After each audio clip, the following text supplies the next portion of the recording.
Kilala ang lalawigan ng Palawan sa mga magagandang destinasyon. Ngunit hindi lamang ito ang maipagmamalaki natin, kundi maging ang mayaman din nating kasaysayan.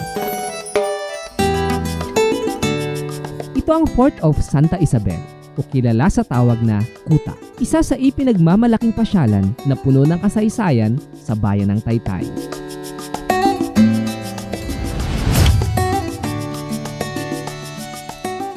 Welcome to Fort Santa Isabel dito sa Taytay, Palawan. Ano, trivia. Trivia.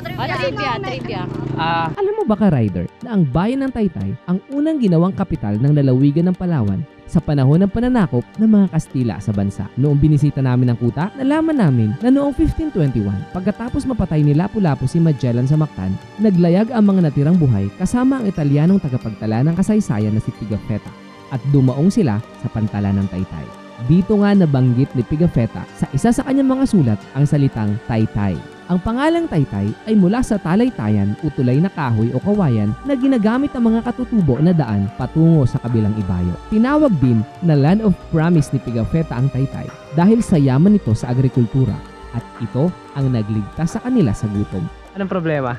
Paano kanila inukit yun? Ang problema ka, Rider, ni Tatab. Ayun o. Paano daw inungkit yan? Paano daw ginawa to?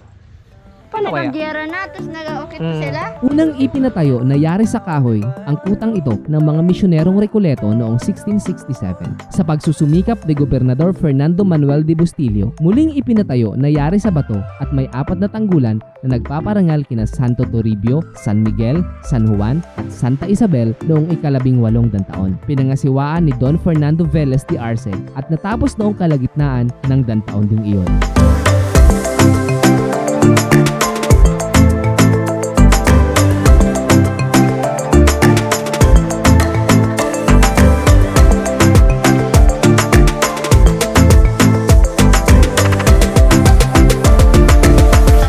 Ang kutang ito ay nagsilbing matibay na moog na nagmamatsyag sa mga sasakyang pandagat na pangkalakal at sumasalakay ng mga tulisang dagat.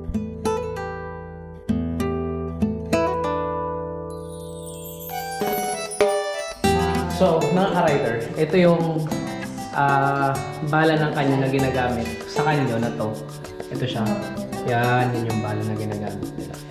Cannon pellets, iron cast. Yun.